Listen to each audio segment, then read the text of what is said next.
I wanted to do a couple quick videos on fear. Being October, it's kind of an appropriate time to talk about it. So in this first part, I want to talk about fear merchants. The merchandising of fear. Fear really is the most powerful manipulator that there is. You can get people to shut down their brains if you get them to fear. You get them to run, figuratively or literally without thinking. And just by getting them afraid and, pointing to a solution, a safety zone. Run for safety.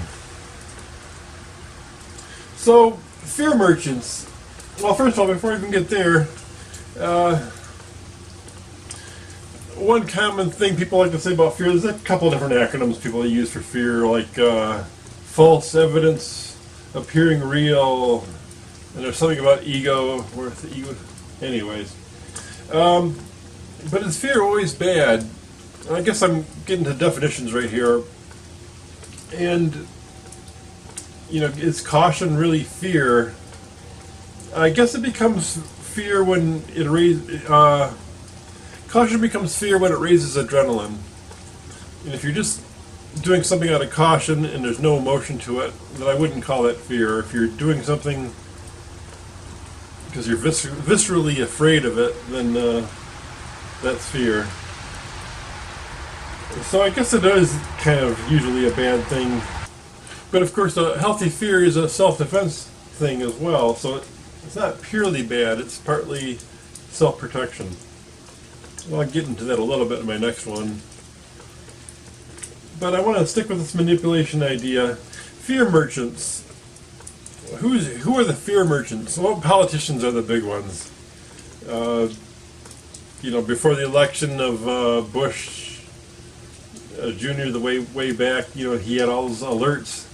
He had yellow and orange alerts almost every day before the election. And then after the election, there were none. What do you think that was about?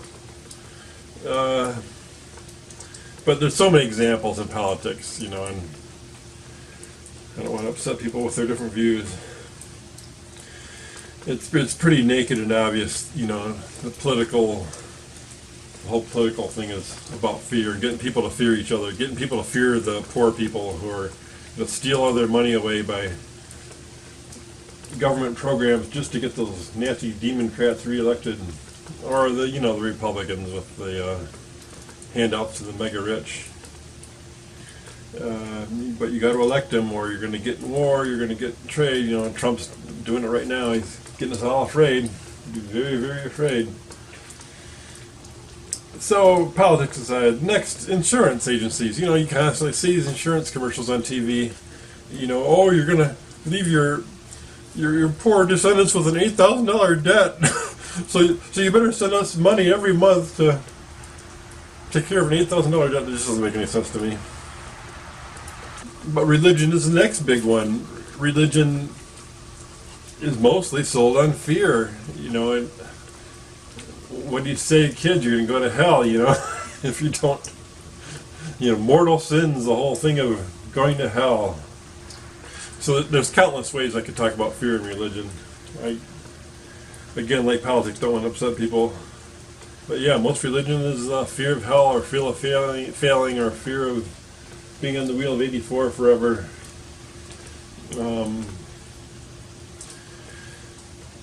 Then we got horror movies, like Stephen King movies. What would the people go to horror shows just to get that adrenaline rush, just to get that fear? That's what it is. It's an adrenaline junkie thing. I'm trying to wonder why people go to horror movies, but that's exactly what it is. It's the adrenaline rush. So people kind of like the adrenaline rush. They kind of like the mystery of horror, and unfortunately the metaphysics of most horror movies is really messed up and just confuses people.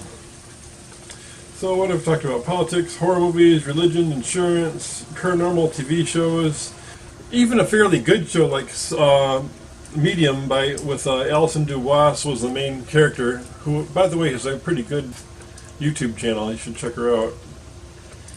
But the show Medium they still had to have fear in there and crises. You got to have people, and there was some. I guess it's not totally unreal, but they have to jazz it up a little bit. And Psychic Kids, they brought back Psychic Kids recently, which is really good.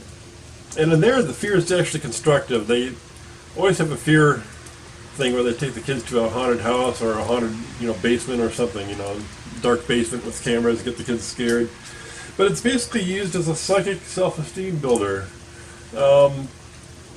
which I find really great about that show. And the reboot of the show, a generation later, they have the people who were helped by the psychics from the last time are now the people giving the help to the kids. So it's kids giving help to kids. A generation later, these people are coming back to help kids. They're not paying it forward, they're paying it backwards, I suppose. Until you look at it. It's really kind of a cool thing. So I think Halloween should be that in miniature for most parents. If you've got kids, Halloween is just a great time to talk to them about all that stuff. We're trying to build a little bit of psychic self-esteem, have them face their fears. False evidence appearing real. That's a great thing for Halloween, But the thing the thought I want to leave you with is whenever anybody's trying to make you afraid of something, politician, anybody, friend even, about something, whenever they're trying to make you afraid of something, especially if it's a politician or a salesman, they're trying to make you afraid of something, then they're trying to manipulate you. And you really ought to think twice about what their real motives are, their real intentions. Take a pause and don't let the fear march you into the solution. Stop and contemplate. Is this a real fear? Is this something I really have to worry about? Is this really the best solution?